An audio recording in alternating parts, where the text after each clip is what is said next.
Hello दोस्तों, दीक्षा PCS channel में आपका स्वागत है। यूपी पीसीएस टेस्ट सीरीज 12 जून के लिए पीसीएस बनता का टेस्ट सीरीज नंबर 4 है। आज 1, 2, 3 नंबर हो गया है, जाके आप लोग वीडियो में देख लीजिए।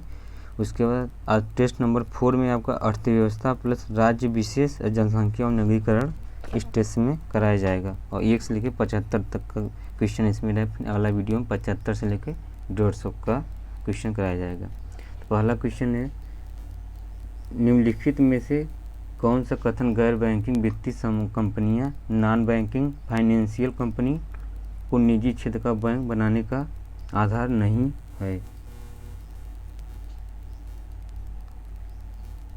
तो जो इसमें से आपका आंसर होगा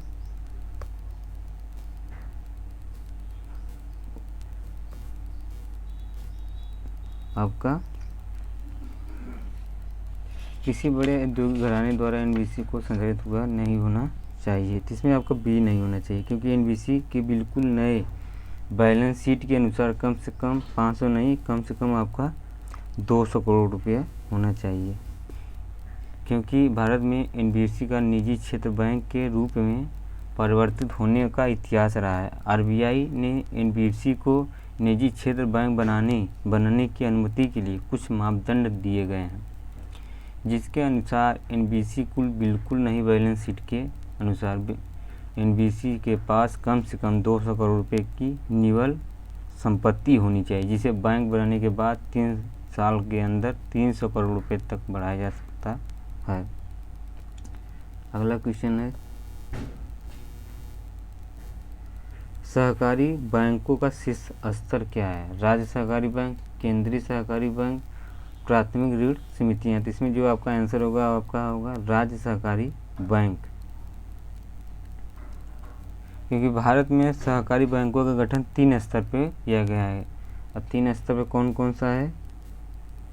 तो आपका है 3 स्तर पे, पहला जो है आपका राज्य सहकारी बैंक राज्य में शीर्ष स्थान होती है। इसके बाद जिला स्तर पर होता है, केंद्रीय जिला सहकारी बैंक होते हैं। तीसरे स्तर पर प्राथमिक ऋण समितियां होती है, जो ग्राम स्तर पर कार्य करता है। अगला क्वेश्चन है, यूटीआई बैंक लिमिटेड का नाम वर्तमान में क्या रखा गया है? तो आपका एक्सिस बैंक रखा गया है नाम इसका। सी जो आंसर होगा आपका एक्सिस बैंक, क्योंकि निजी क्षेत्र के यूटीआई बैंक लिमिटेड का नाम बदलकर एक्सिस बैंक लिमिटेड कर दिया गया है। बैंक का यह नाम जुलाई 2007 में प्रभावित आ गया था। ठीक, और इसके वर्तमान में इस बैंक के प्रमुख श्री अमिताभ चौधरी हैं इसके। अगला क्वेश्चन है, गरीबी रेखा को परिभाषित करने के लिए ग्रामीण शहरी क्षेत्रों की संयुक्त कर संपूर्ण देश के लिए न्यूनतम कैलोरी ऊर्जा प्रति व्यक्ति प्रतिदिन कितनी निर्धारित की गई है? 2400 कैलोरी प्रति, 2250 किलोमीटर प्रति, 2150 और 2300 किलोमीटर। तो जो इसमें से मापक की गई हो अलग अलग कैलोरी ऊर्जा मापन की गई शहरी और ग्रामीण के लिए। तो जो इसमें आपका आंसर होगा वो आपका होगा बी, 2250 किलोमीटर प्रति व्यक्ति प्रतिदिन, क्योंकि 8वीं पंचवर्षीय योजना में ग्रामीण क्षेत्रों में 2400 कैलोरी प्रति व्यक्ति प्रतिदिन, नगरीय क्षेत्र में और वहीं 2100 कैलोरी प्रति व्यक्ति प्रतिदिन उपलब्धता को ध्यान में रखकर गरीबी रेखा का निर्धारित किया गया। अर्थात इतनी कैलोरी प्राप्त करने वाली गरीबी रेखा के ऊपर के व्यक्ति माने जाएंगे। अगला क्वेश्चन है,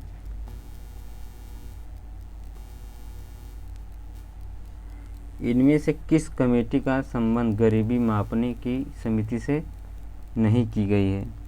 तो सुरेश तेंदुलकर समिति, रंगराजन समिति, डीटी लकड़ावाला समिति, दिनेश गोस्वामी समिति। तो जो इसमें से आपको गोस्वामी समिति का गठन जो है 1990 में किया गया था। गोस्वामी का जो गठन है आपका 1990 में किया गया था।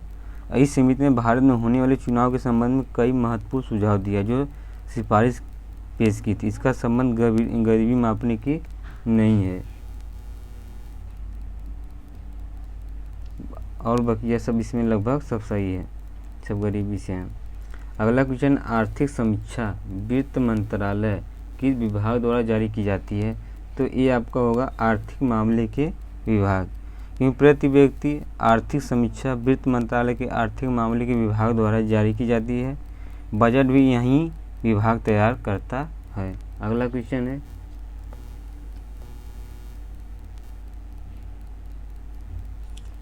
निम्नलिखित में से भारतीय रिजर्व बैंक RBI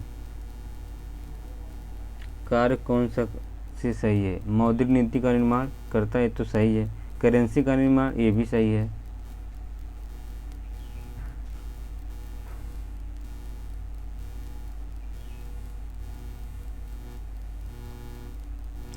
उसके बाद आपका विदेशी व्यापार का नियमन ये नहीं करता है, और साख का नियम ये भी करता है, और साख का सृजन ये नहीं करता है। तो जो इसमें से आपका आंसर होना चाहिए वो आपका होगा 1 2 3 2 4 बी आंसर होना चाहिए इसमें आपका, क्योंकि विदेशी व्यापार का नियम वाणिज्यिक मंत्रालय करता है तथा साख सृजन का कार्य जो है वाणिज्यिक बैंक, इसका जो है वाणिज्यिक बैंक करता है, वाणिज्यिक बैंक द्वारा किया जाता है। वहीं आपका जो विदेशी व्यापार है ये आपका वाणिज्यिक मंत्रालय करता है, वाणिज्य मंत्रालय। ठीक, अगला क्वेश्चन है, फिलिप वक्र के संबंध में कौन सा गलत है? यह मुद्रास्फीति एवं बेरोजगारी के मध्य संबंध दर्शाता है। स्फीति की दर एवं बेरोजगारी की दर के मध्य एक विलोम संबंध पाया जाता है।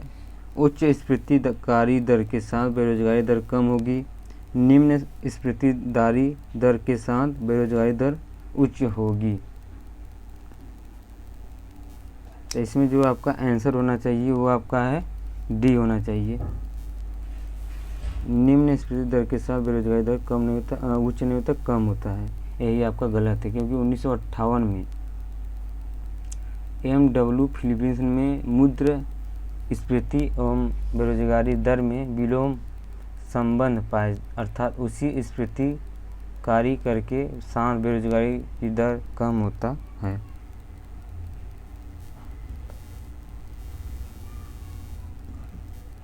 भारत में गरीबी को मापने से संबंधित समितियां कौन सी है?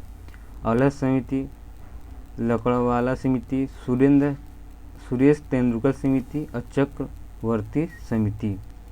तो इसमें से जो आपका कह रहा है कि गरीबी मापने से संबंधित है, तो इसमें जो आपका है 1 2 3 होगा, क्योंकि चक्रवर्ती समिति जो है ये आपका उससे रिलेटेड नहीं, क्योंकि ये मौद्रिक प्रणाली से है।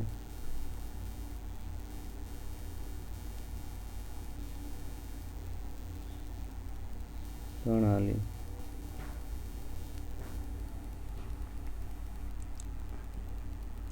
भारत में गरीबी निर्धारित हेतु राष्ट्रीय प्रतिदर्श सर्वेक्षण कार्यालय NSSO मुख्य संस्था है। अलग समिति जो है आपका ये 1977।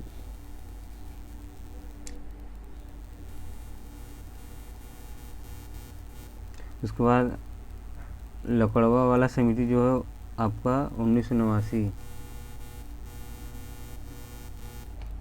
उसके बाद सुरेश तेंदुलकर समिति जो है आपका 2005 है। अगला क्वेश्चन है, निम्नलिखित में से कौन से मुद्रास्फीति से सर्वाधिक लाभ स्थिति में होता है? तो आपका ऋण ही है, क्योंकि मुद्रास्फीति की स्थिति में ऋणी या उधार लेने वालों को की स्थिति अच्छी होती है, क्योंकि समय अंतराल में उनके द्वारा किए जाने वाले पुनर्भुगतान का वास्तविक मूल्य वस्तु के रूप में मूल्य कम होता है।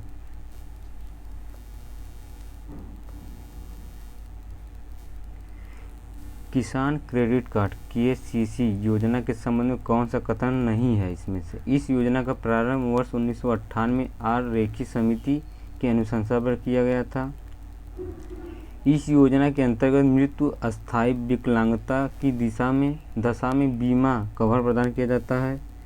नाबार्ड इस योजना की प्रबंधक इकाई है। अब तक व्यापारिक बैंकों द्वारा सर्वाधिक KCC कार्ड वितरित किए गए हैं। तो जो इसमें से आपका आंसर होगा वो आपका ए होना चाहिए, यही नहीं है, क्योंकि कृषकों की संस्थागत ऋण तक पहुंच सुनिश्चित करने के लिए किसान क्रेडिट कार्ड KCC योजना प्रारंभ की गई? ये गुप्ता समिति की सिफारिश पर की गई है। किसके सिफारिश पर? गुप्ता समिति पे, और यह 1998 में। अगला क्वेश्चन है,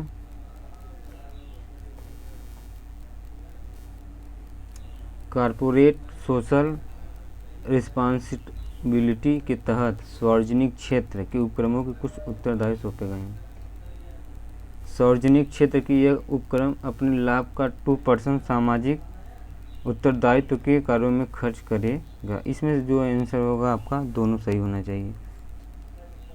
कथन ए कथन बी दोनों सत्य है।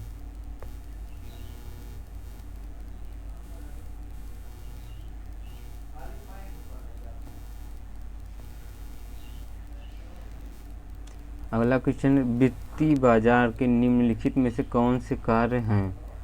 बचतों को गतिशील बनाना और उन्हें अधिकाधिक उत्पादक उपयोग में लगाना। उस वित्तीय परिसंपत्ति के लिएक मूल्य तय करना जिसका उस विशेष बाजार में कारोबार किया जा रहा है। वित्तीय परिसंपत्तियों को तरलता प्रदान करना, लेन देन की लागत को घटाना। तो जो इसमें से आपका आंसर होगा वो आपका डी होना चाहिए, क्योंकि सब सही है इसमें से आपका। अगला क्वेश्चन है,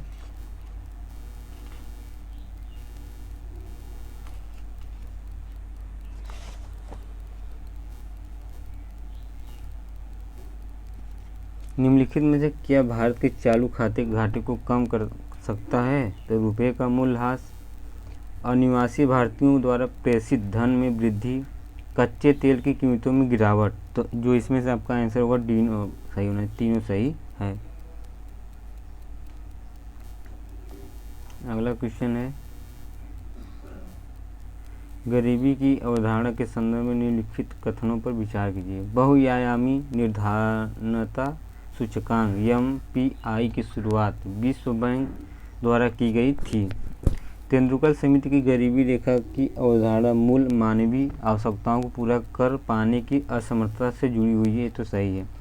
संयुक्त राष्ट्र संघ ने गरीबी को मानव गरिमा का उल्लंघन माना है, ये भी सही है। तो इसमें जो आपका आंसर होगा बी सही होना चाहिए। ए और बी, मतलब बी 2 और 3 सही होना चाहिए, क्योंकि बहुआयामी निर्धारणता सूचकांक MPI की शुरुआत जो है UNDP और Oxford poverty and human development initiative द्वारा की गई थी। तेंदुलकर समिति की गरीबी की रेखा की अवधारणा मूल मानवीय आवश्यकताओं को पूरा कर पाने की असमर्थता से जुड़ी हुई है। संयुक्त राष्ट्र ने गरीबी को मानव गरिमा का उल्लंघन माना है।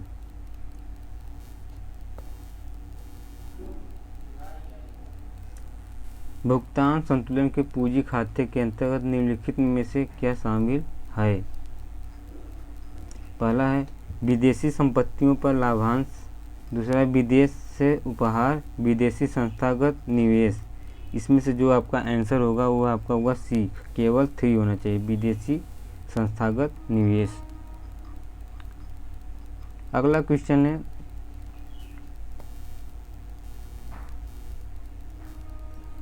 सार्वजनिक वितरण प्रणाली से संबंधित समितियां कौन सी हैं? इसमें जो आपको वेणुगोपाल समिति है यही से सार्वजनिक वितरण समिति है, क्योंकि जो शोधनी समिति का संबंध है विदेशी मुद्रा से है।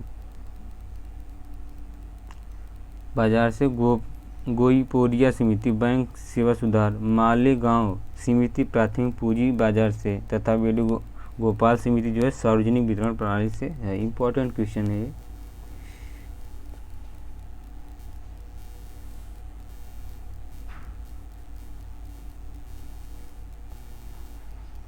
अगला क्वेश्चन, जो व्यक्ति बाजार में प्रचलित मजदूरी दर पर काम करने को तैयार होता है लेकिन उसको काम नहीं मिलता है, तो इस किस प्रकार की बेरोजगारी कहा जाता है इसको? तो इसको कहा जाता है अनैच्छिक बेरोजगारी।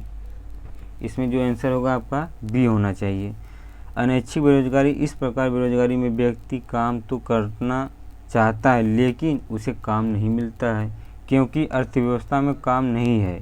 जो व्यक्ति प्रचलित मजदूरी दर कम काम ना चाहते हो और इसलिए उसे बेरोजगारी में तो ऐसे श्रमिकों को ऐच्छिक बेरोजगारी तथा इस प्रकार की बेरोजगारी को ऐच्छिक बेरोजगारी कहते हैं। अगला क्वेश्चन है, यदि किसी कंपनी में नए कंप्यूटर लगाए जा रहे हैं और कुछ कर्मचारी को कंप्यूटर ज्ञान नहीं होने के कारण जॉब से निकाल दिया जाता है, तो किस प्रकार की बेरोजगारी कहा जाएगा उसको? तो इसको घर्षण जनित बेरोजगारी कहा जाएगा। अभी घर्षण जनित बेरोजगारी क्या है? इस प्रकार बेरोजगार हुए लोग कंप्यूटर सीख कर दोबारा नौकरी कर सकते हैं, लेकिन जब तक वे कंप्यूटर नहीं सीख लेते हैं तब तक वो बेरोजगार ही कहे जाएंगे। बाजार की दशाओं में परिवर्तन होने से उत्पन्न बेरोजगारी को घर्षणात्मक बेरोजगारी कहते हैं।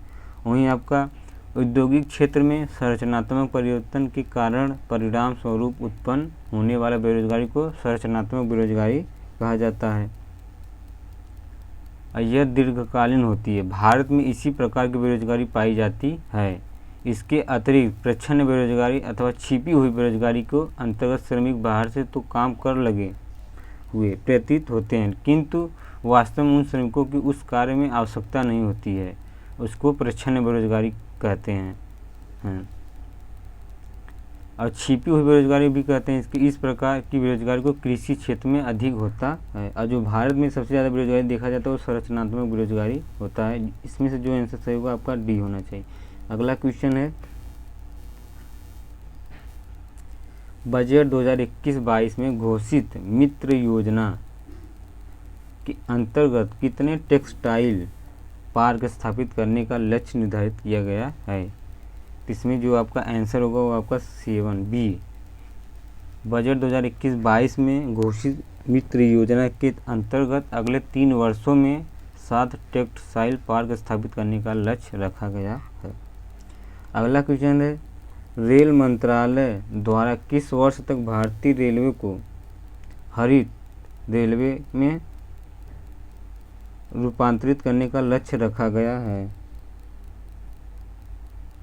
तो इसमें से आपका जो लक्ष्य रखा गया है वो है आपका 2030 तक, क्योंकि हाल ही में रेल मंत्रालय द्वारा निर्धारित लक्ष्य भारतीय रेलवे को हरित रेलवे में रूपांतरित करना वर्ष 2030 तक है। ब्रॉड गेज पर सभी मार्गों का विद्युतीकरण दिसंबर 2023 तक का है। अगला क्वेश्चन है, वह आर्थिक स्थिति जिसमें जीडीपी तो बढ़ता है लेकिन उसकी वृद्धि दर कम हो जाता है, इसका संबंध किससे है? तो इसमें जो आपका आंसर बी होना चाहिए। वह आर्थिक स्थिति होती है जिसमें किसी भी देश का जीडीपी तो बढ़ता है लेकिन ग्रोथ रेट वृद्धि कम हो जाती है। भारत पिछले वर्ष तक सॉल्टडाउन की स्थिति में था। अगला क्वेश्चन है, ग्रॉस नेशनल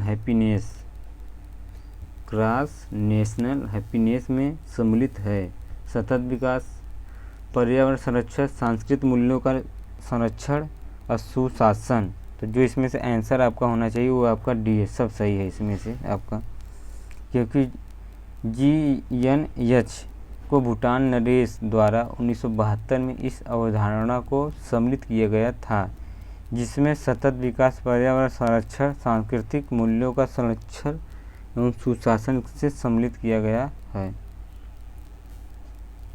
अगला क्वेश्चन है, राष्ट्रीय नियोजन का सर्वप्रथम विचार सामने रखा था? अमेरिका रखा था, ब्रिटेन, रूस, इटली। जो इसमें से रसिया है वही आपका सोवियत संघ रूस ने पहली बार राष्ट्रीय नियोजन का विचार सामने रखा और इसे अपनाया। इसी के पश्चात पहली सोवियत नियोजन 1928 में।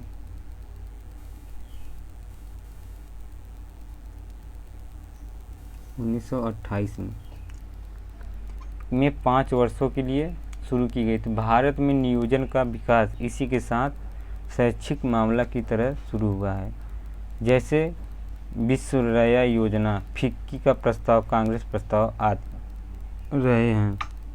बॉम्बे प्लान का संबंध इनमें से किसी से नहीं है आपका। तो इसमें जो श्री रमन नारायण अग्रवाल, इनका संबंध इससे नहीं है क्योंकि ये गांधीवादी योजना से रिलेटेड थे।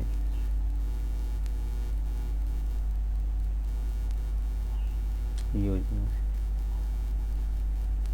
और 1944 में। अब बाकी तीनों के संबंध बॉम्बे प्लान से रिलेटेड है। अगला क्वेश्चन है,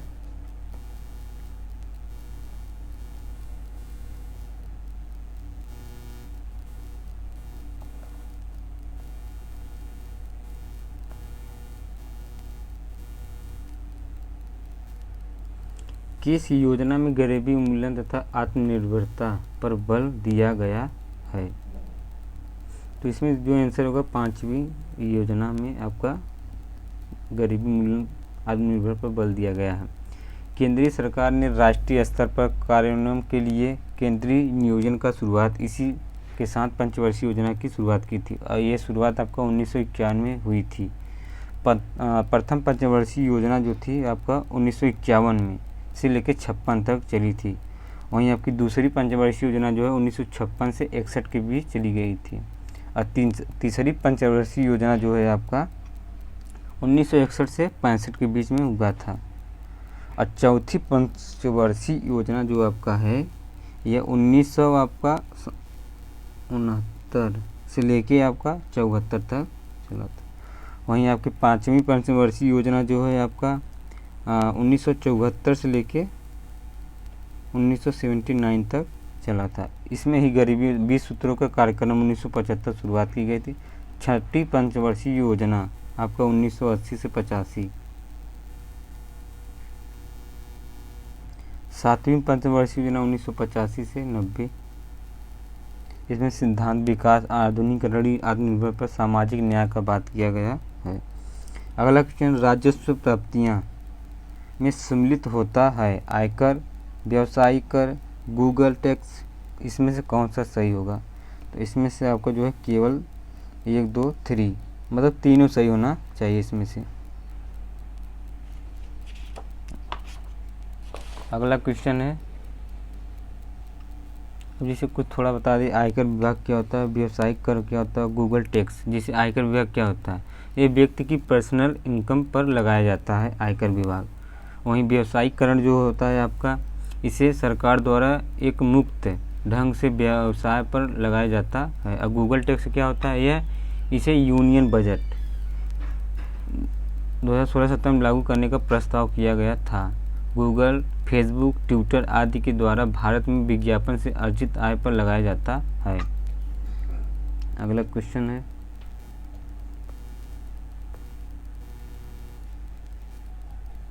पूंजीगत प्राप्तियों में सम्मिलित नहीं किया जाता है विनिवेश, ऋणों की वसूली, बाजार से उधार, न्यूनतम वैकल्पिक कर। तो जो इसमें से आपका आंसर होगा वो आपका डी होना चाहिए, 4 खाली, ये नहीं होनी चाहिए सम्मिलित, न्यूनतम वैकल्पिक कर। क्योंकि विनिवेश, ऋणों की वसूली एवं बाजार से उधार को पूंजीगत प्राप्तियों में सम्मिलित किया जाता है, जबकि न्यूनतम वैकल्पिक कर या मेटी को राजस्व प्राप्तियों में शामिल किया जाता है, जो प्रत्यक्ष कर का उदाहरण है। वहीं पूंजीगत प्राप्तियां ऐसी प्राप्तियां हैं जिनमें सार्वजनिक संपत्ति कम हो जाती है तथा सार्वजनिक देयताएं बढ़ जाती हैं। अगला क्वेश्चन है, नीति आयोग संरचना में कई पद सृजित हैं, जैसे कि अध्यक्ष, उपाध्यक्ष, प्रशासित परिषद, क्षेत्रीय परिषद आदि उपाध्यक्ष की नियुक्ति करता है। तो इसमें जो आपका होगा प्रधानमंत्री, ये इसकी नियुक्ति करता है नीति आयोग। और नीति आयोग 1 जनवरी 2015 को लागू होता है। किसके जगह पे? योजना आयोग के जगह पर। इतना तो पता होना चाहिए नीति आयोग के विषय में। और इसका अध्यक्ष कौन होता है? प्रधानमंत्री होता है। और प्रशासित परिषद जो होता है इसका सीएम तथा संघ क्षेत्र के राज्य होते हैं। और उपाध्यक्ष जो होते हैं वो भी पीएम के द्वारा ही नियुक्त किए जाते हैं। और पदेन सदस्य जो होते हैं आपका, इसमें अधिकतम 4 मंत्रियों में से पीएम द्वारा नामित किया जाता है। और क्षेत्रीय परिषद क्या होता है? वर्तमान में उपस्थित क्षेत्रीय परिषदों के सदस्यों को इसमें शामिल किया जाता है। अगला क्वेश्चन है, भूमि सुधार का आवश्यक है, दोनों कूटों को पढ़कर सही बताइए। भूमि सुधारों को संस्थागत सुधार भी कहा जाता है। भूमि सुधारों से कृषि उत्पादकता बढ़ती है। तो इसमें से जो आंसर होगा आपका सी होना चाहिए, दोनों सही है। अगला क्वेश्चन है, सरकार द्वारा किसान की मदद के लिए सब्सिडी के रूप में जैसे किसानों को अकाल सहायता, बीमारियों और कीटाणुओं पर रोकथाम के खर्च आरडी खर्च आदि के रूप में करती, इसे रखा जाएगा। Red box subsidy, white box subsidy, green box subsidy और ब्लू बॉक्स सब्सिडी। जो इसमें से आंसर आपका क्या होगा, वो आपका सी होना चाहिए, ग्रीन बॉक्स सब्सिडी। अगला क्वेश्चन है, भारत में न्यूनतम समर्थन मूल्य एमएसपी निर्धारित में सहायक है। CACP commission on agriculture cost price, ICRR भारतीय कृषि अनुसंधान,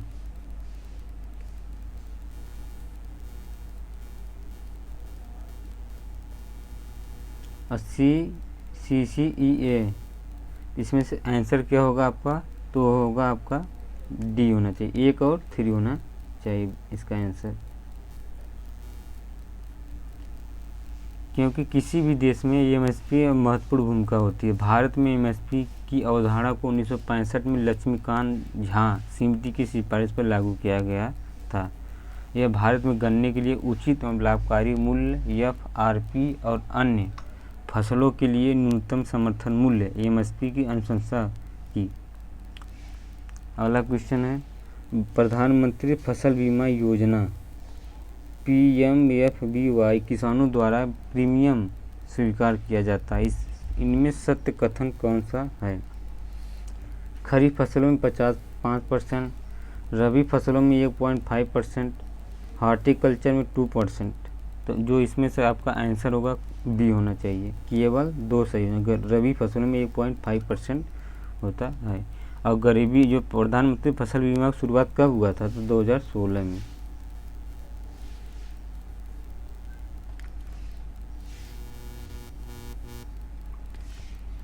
अब पीएम द्वारा कहा गया था कि किसानों में 2022 तक किसानों की आय को दोगुना करने का लक्ष्य रूप में किसानों द्वारा प्रीमियम निम्न है। अगला क्वेश्चन है,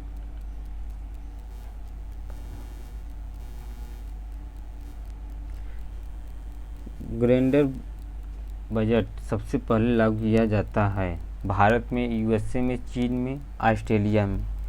तो जो इसमें ऑस्ट्रेलिया यहाँ सबसे पहले लागू किया जाता है। ग्रेंडर रिकवरी बजट भी कहा जाता है इसको। भारत में इसे 2005-06 में लागू किया गया था। जेंडर बजटिंग का आशा है कि बजटीय खर्चों का कितना भाग प्रधान रूप से महिलाओं से जुड़ा है।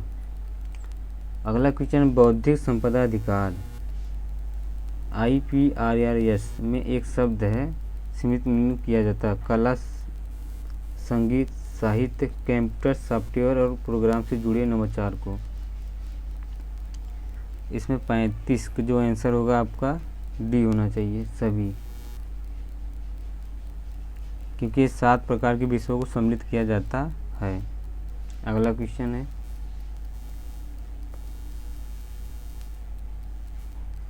गरीबी का आशय प्रदर्शित करता है कि इसमें निम्न कूटों को दिया जा रहा है, जिसे छांटकर सही उत्तर का निर्धारित करें।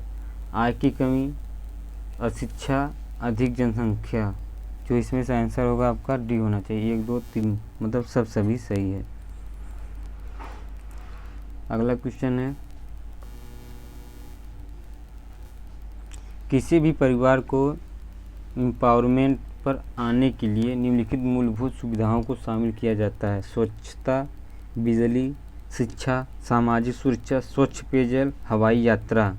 तो जो इसमें से आंसर सही होगा आपका सी सही होना चाहिए, 1, 2, 3, 4, 5। हवाई यात्रा नहीं है, बाकी सब इसमें टोटल सही है। क्योंकि मुंबई के द्वारा किसी भी परिवार को इम्पोर्टेंट लाइनर आने के लिए 8 प्रकार की मूलभूत सुविधाओं की शामिल किया जाता है। भोजन, आवास, स्वच्छता, बिजली, स्वास्थ्य की देखभाल, शिक्षा एवं पेयजल सामाजिक है। अगला क्वेश्चन है,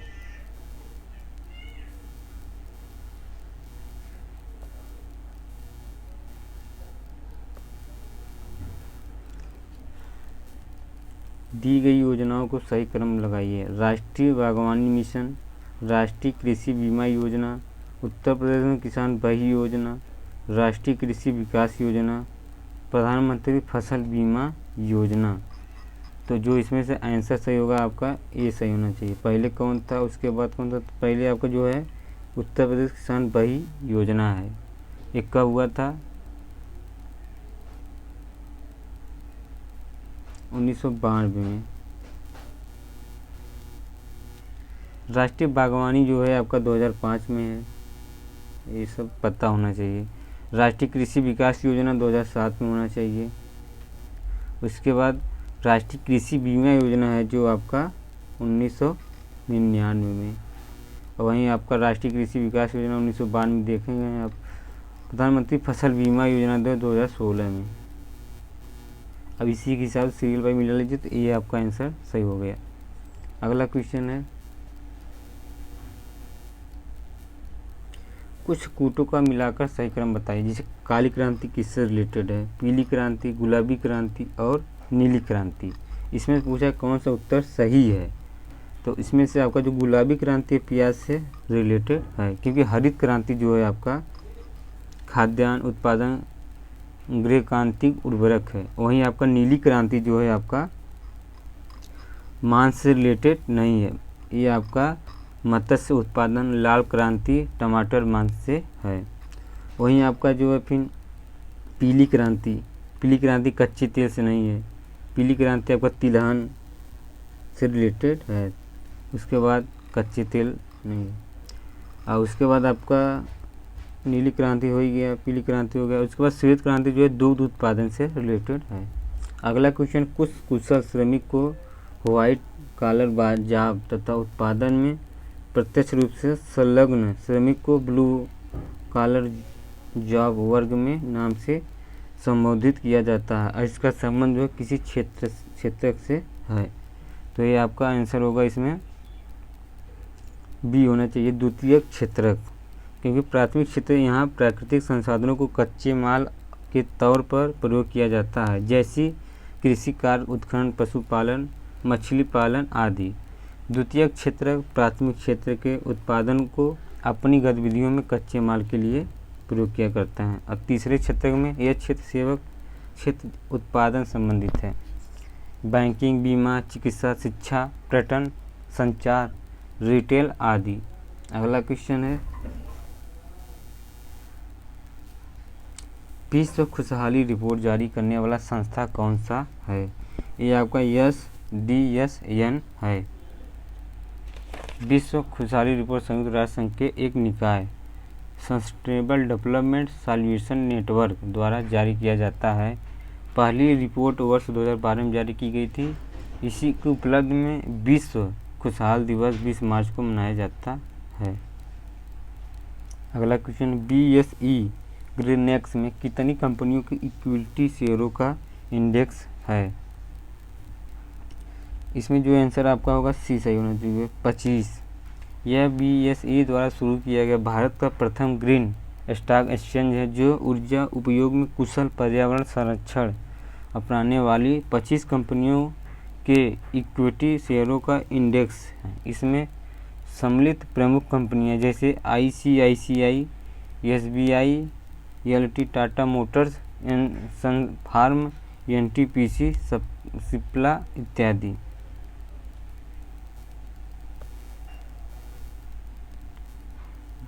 FRMB एक्ट 2003 को कथन कारण के द्वारा निर्देशित किया गया है।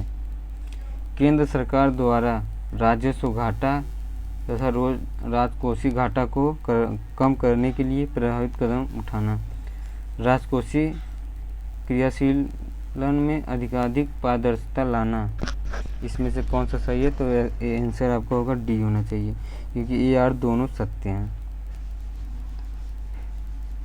अगला क्वेश्चन है,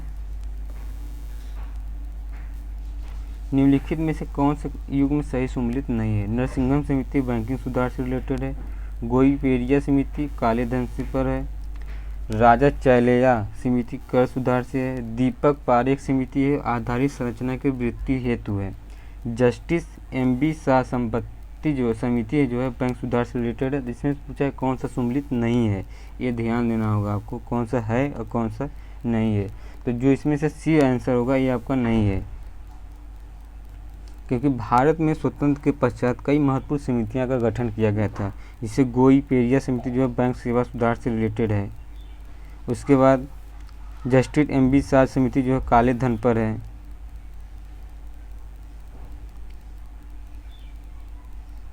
उसके बाद यस तारापुरी समिति जो पूंजी खाते से सम्मिलित है।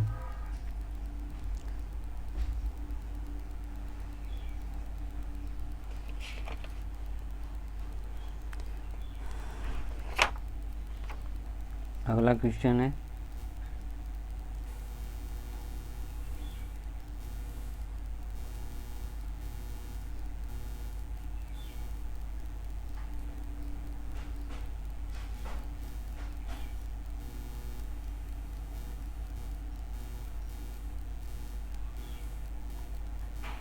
हेलो दोस्तों, वीडियो आपको अच्छा लगे तो लाइक और सब्सक्राइब जरूर करना।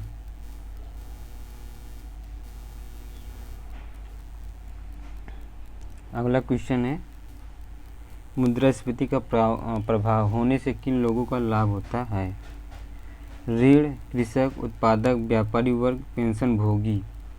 तो जो इसमें से आंसर आपका सही होना वो है आपका बी, 1 2 3 4 सब सही है, पेंशन भोगी आपका नहीं होगा।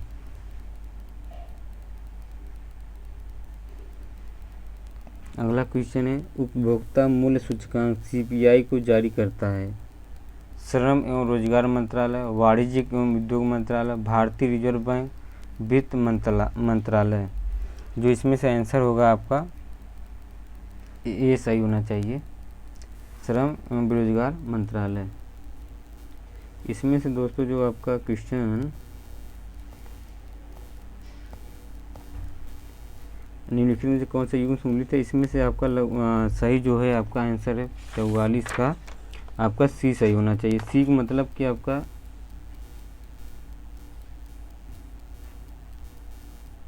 2 और 5 दो सही है इसमें से। ठीक, अगला क्वेश्चन है, बाल मृत्यु दर में सम्मिलित है 0 से 5 माह, 0 से 1 वर्ष, 0 से 3 वर्ष, 0 से 5 वर्ष। जो इसमें से आपका सम्मिलित हो रहे हैं वो आपका है डी, 0 से लेके 5 वर्ष तक, क्योंकि बाल मृत्यु दर 1 वर्ष में प्रति 1000 जीवित बच्चों की संख्या की तुलना में 0 वर्ष की बच्ची की मृत बच्चों की संख्या होती है। अगला क्वेश्चन है, जनांगीय संक्रमण सिद्धांत में चौथी व्यवस्था में मृत्यु दर में क्या प्रभाव पड़ता है। नियंत्रित तथा नीची दर, गिरना प्रारंभ, ऊंची दर। तो इसमें ए सही होना चाहिए, नीची दर, नीची उत्तर, नीची दर पर। तो इसमें क्या क्या है, जैसे प्रथम अवस्था में ऊंची होगा, जन्म दर, मृत्यु दर सब होगा। अगला क्वेश्चन है, लॉरेंज वक्र तथा गिनी गुणांक का संबंध किससे रिलेटेड है आपका। तो इसमें जो है वो होगा आपका गरीबी मापन जो है इससे रिलेटेड है, ये सही होना चाहिए। अगला क्वेश्चन है, government e market place GEM portal किसके अधीन कार्य करता है। तो इसमें आपका जो आंसर होगा डी होना चाहिए, प्रधानमंत्री कार्यालय करता है इसका। इसकी निगरानी अप्रत्यक्ष रूप से प्रधानमंत्री कार्यालय द्वारा की जाती है। अगला क्वेश्चन, इन्फिनिटी फोरम अर्थव्यवस्था के किस क्षेत्र को विकास के लिए सृजित एवं नेतृत्वकारी मंच है। तो इसमें आपका आंसर जो है वो आपका सी सही होगा, फिनटेक हेतु, क्योंकि फिनटेक फोरम, फिनटेक जो है वित्तीय औद्योगिक के लिए एक नेतृत्वकारी मंच है। हाल ही में इसका उद्घाटन प्रधानमंत्री के द्वारा किया गया है। अगला क्वेश्चन,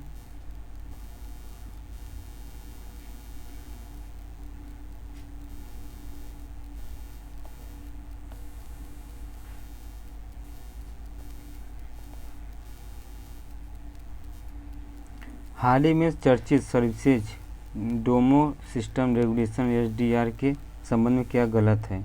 यह विश्व व्यापार संगठन WTO के general agreement of trade in services से जुड़ा सेवाओं पर नियम का एक सेट है।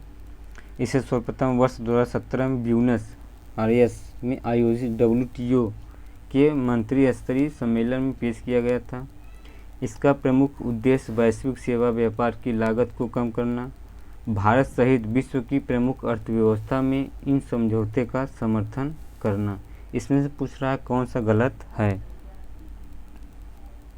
तो डी होना चाहिए, भारत सहित विश्व प्रमुख अर्थव्यवस्था में इस समझौते का समर्थन करना। यही आपका आंसर गलत है। अगला क्वेश्चन है, PM किसान सम्मान निधि योजना अंतर्गत कौन सा कथन गलत है? इस योजना का प्रारंभ वर्ष 2018 में किया गया था। इस योजना के अंतर्गत 2 हेक्टेयर से कम भूमि वाले किसान थे। पारिवारिक प्रतिवर्ष 6,000 से 2,000 की 3 किस्तों में भुगतान की जाती थी। इस योजना का 100% वित्त पोषण भारत सरकार द्वारा किया जाता है। इस योजना हेतु पात्र किसान परिवारों की पहचान की जिम्मेदारी संबंधित राज्य सरकार द्वारा केंद्र शासित प्रदेश की है। इसमें से पूछ रहा कौन सा गलत है आपका? तो जो बी होना यही आपका गलत है, क्योंकि प्रारंभ में इस योजना के अंतर्गत 2 हेक्टेयर से कम भूमि वाले किसान ही पात्र थे, 2 हेक्टेयर नहीं थे उस समय। 2019 से इसका विस्तार करते हुए सभी किसानों को 14 करोड़ किसान परिवार को इसमें शामिल कर लिया गया था। और इसका जो योजना शुरुआत 2018 में की गई थी। ठीक, अगला क्वेश्चन है, थोक मूल्य सूचकांक WPI में कौन शामिल नहीं होता है? ईंधन, सेवाएं, विनिर्मित उत्पादन, प्राथमिक सेवाएं। तो जो इसमें से सम्मिलित नहीं होता वो आपका सेवाएं नहीं होते, क्योंकि ईंधन, विनिर्मित उत्पादन, प्राथमिक वस्तुएं ये सही हैं।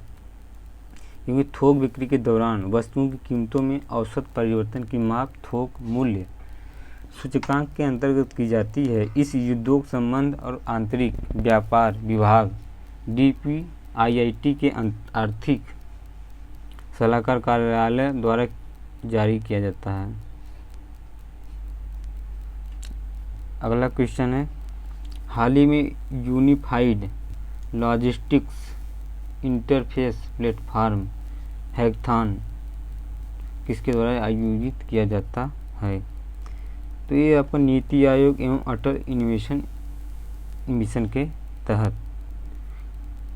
इसका उद्देश्य है लॉजिस्टिक उद्योग के लाभ के लिए बाह्य विचारों को ग्रहण करना है।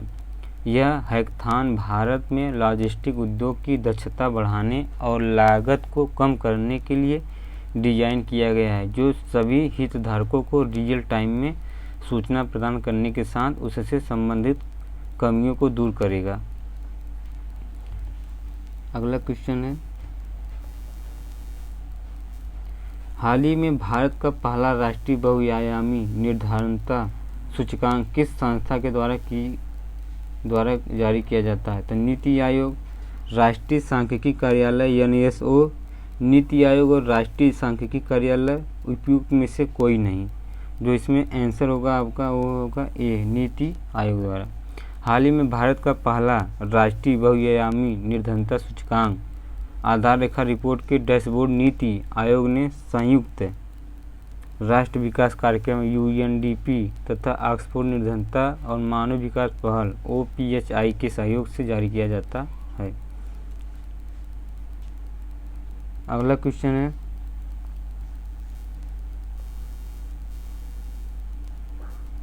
GN वाजपेयी समिति निम्नलिखित में से किससे अधिनियम सहित में सुधार हेतु गठित की गई है? सेज अधिनियम 2005, दिवाला और दिवालिया संहिता IBC 2016,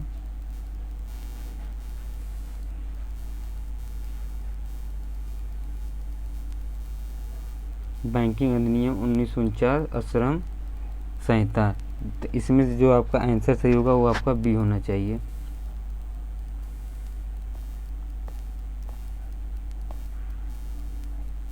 बी का मतलब आपका दिवाला और दिवालियापन सहित 2016।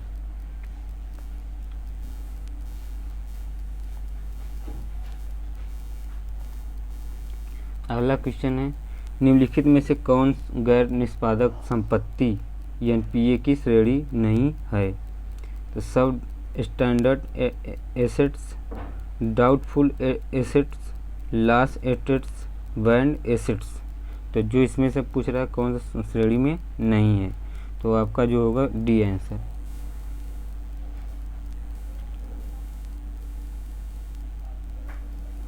Band assets.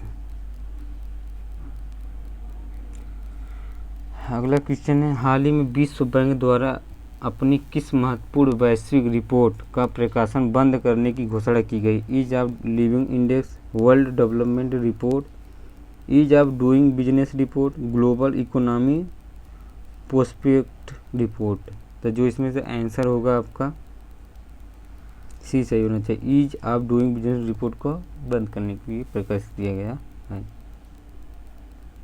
हाल ही में विश्व बैंक द्वारा ease of doing business EODB report प्रकाशन बंद करने का निर्णय लिया गया क्योंकि चीन, सऊदी अरब, अजरबैजान आदि देशों के द्वारा अपनी रैंकिंग बढ़ाने के लिए EODB रैंकिंग में छोड़-छाड़ करने के लिए आरोप लगाए हैं।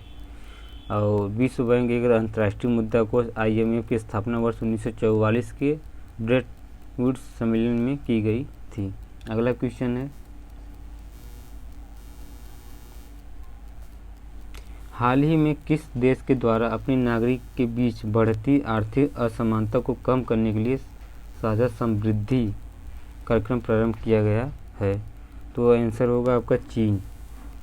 हाल ही में चीन के द्वारा अपने नागरिकों के बीच बढ़ती आर्थिक असमानता को कम करने के लिए साझा समृद्धि कार्यक्रम प्रारंभ किया है।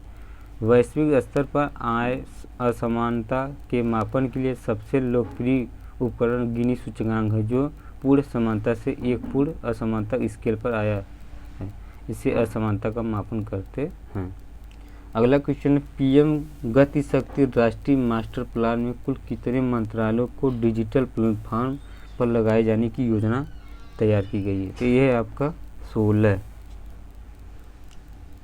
देश की समस्त अवसंरचना संपर्क योजनाओं की एकीकृत योजना बनाने के लिए मल्टी मॉडल कनेक्टिविटी विकसित करने हेतु $100 ट्रिलियन रुपए की PM गति शक्ति राष्ट्रीय मास्टर प्लान योजना शुभारंभ किया गया है। अगला क्वेश्चन है, हाल ही में संभव नामक 1 मास तक चलने वाला जागरूकता कार्यक्रम किस मंत्रालय संस्था के द्वारा आयोजित किया गया है? तो ये आपका MMI मंत्रालय द्वारा।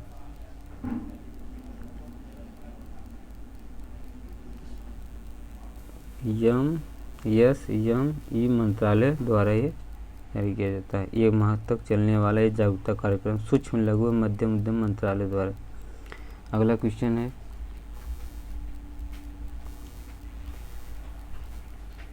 प्रधानमंत्री जनधन योजना के संबंध में कौन सा कथन सत्य है? ये योजना वित्तीय समावेशन को बढ़ावा देने हेतु वर्ष 2015 में प्रारंभ की गई थी।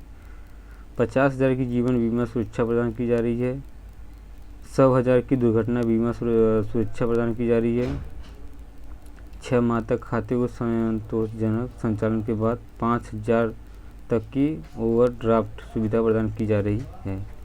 जो इसमें से आंसर सही होगा आपका होगा सी सही होना चाहिए। 100,000 दुर्घटना बीमा सुरक्षा प्रदान की जा रही है। इस योजना वित्तीय समावेशन को बढ़ावा देने हेतु वर्ष 2014 में प्रारंभ की गई थी, जो किसी शाखा या बिजनेस के लिए केंद्र बैंक मित्र में शून्य धनराशि के साथ साथ प्रधानमंत्री जनधन योजना खाता खोलने की सुविधा प्रदान की गई है। अगला क्वेश्चन है,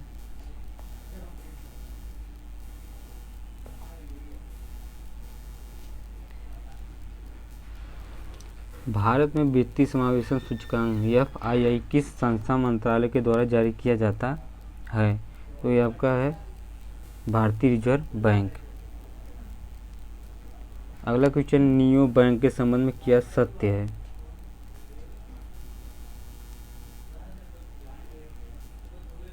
नियो बैंक फिनटेक कंपनियों के रूप में बैंकिंग सेवाएं प्रदान करते हैं। यह अपनी बैंकिंग सेवाएं शाखाओं के साथ साथ डिजिटल माध्यम प्रदान करते हैं। हाल ही में भारतीय रिजर्व बैंक द्वारा इस प्रकार के बैंकों की नई श्रेणी निर्धारित की गई है। इनके द्वारा केवल म्यूचुअल फंड, सावधि जमा, त्वरित ऋण जैसी उच्च बैंकिंग सुविधाएं प्रदान की जाती है।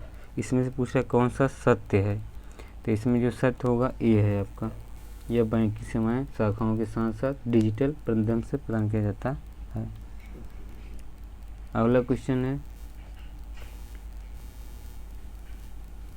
वर्ष 2021 में प्रारंभ केंद्रित प्रायोजित योजना राष्ट्रीय खाद्य तेल मिशन (IL-PAM) के संबंध में क्या गलत है?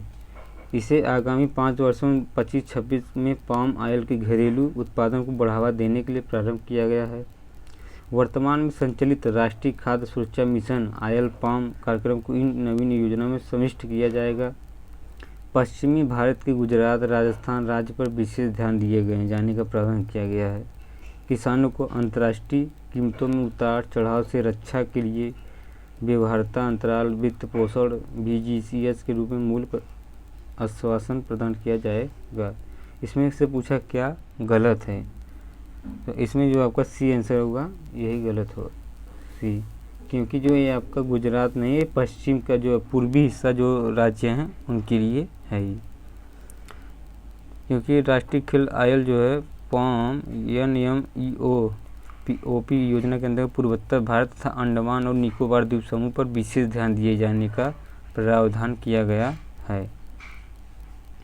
10 लाख हेक्टेयर भूमि की लक्ष्य तक पहुँचाने का प्रस्ताव भी 2026 तक। अगला क्वेश्चन है,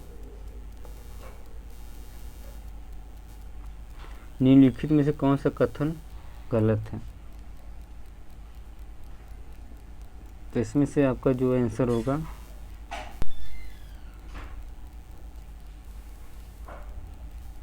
स्विच ऑपरेशन व्यवस्था वैधानिक तरलता अनुपात SLR से संबंधित है। यही आपका डी सही होगा।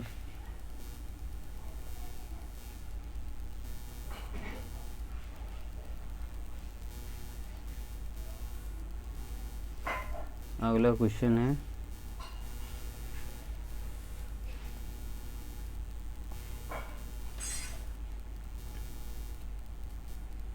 निम्नलिखित में से कौन सी बैंकिंग समिति वित्तीय समावेशन से संबंधित है? तो ये आपका नचिकेत मोड़ समिति, क्योंकि भारत में बैंकिंग सुधार से जुड़ी समितियां हैं। बिमल जालन समिति, उसके बाद उर्जित पटेल समिति, उसके बाद PK मेहती समिति और नचिकेत मोड़ समिति। अब जैसे बिमल जान समिति में क्या है, नए बैंकिंग लाइसेंस के प्रस्ताव की जांच हेतु गठित करता है। वहीं उर्जित पटेल समिति में मौद्रिक ढांचे को सुधार हेतु गठित की गई है।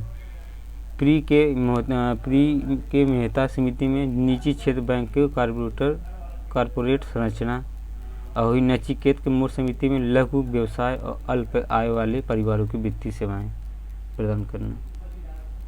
अगला क्वेश्चन है,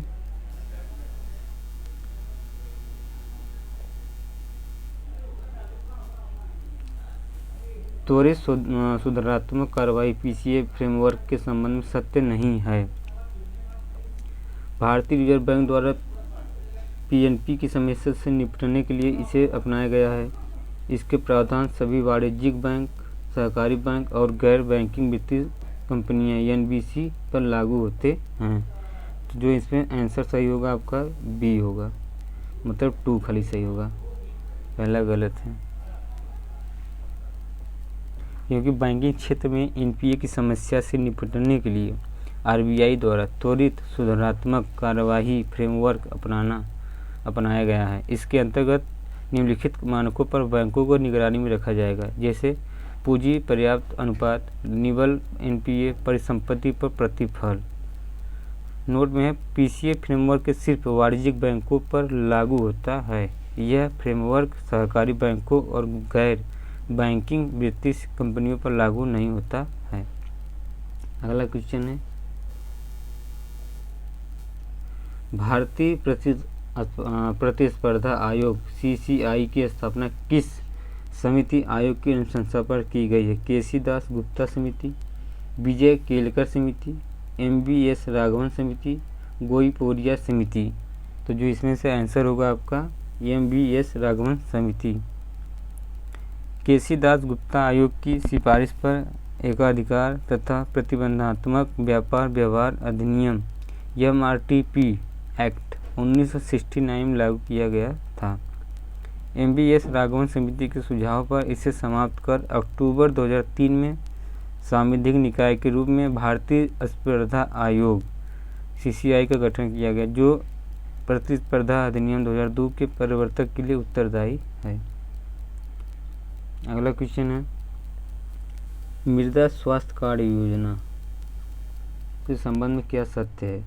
इस योजना का प्रारंभ राष्ट्रीय सतत कृषि मिशन NMSA के अंतर्गत 2015 में किया गया था। यह कार्ड कृषकों को प्रत्येक 2 वर्ष पर जारी किया जाता है।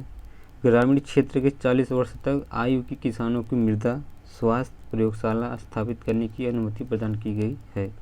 इनमें से कोई नहीं, तो इसमें जो आंसर होगा आपका बी होगा। ये गलत है, 2 वर्ष के लिए नहीं होता है, ये 3 वर्ष के लिए आपका होगा।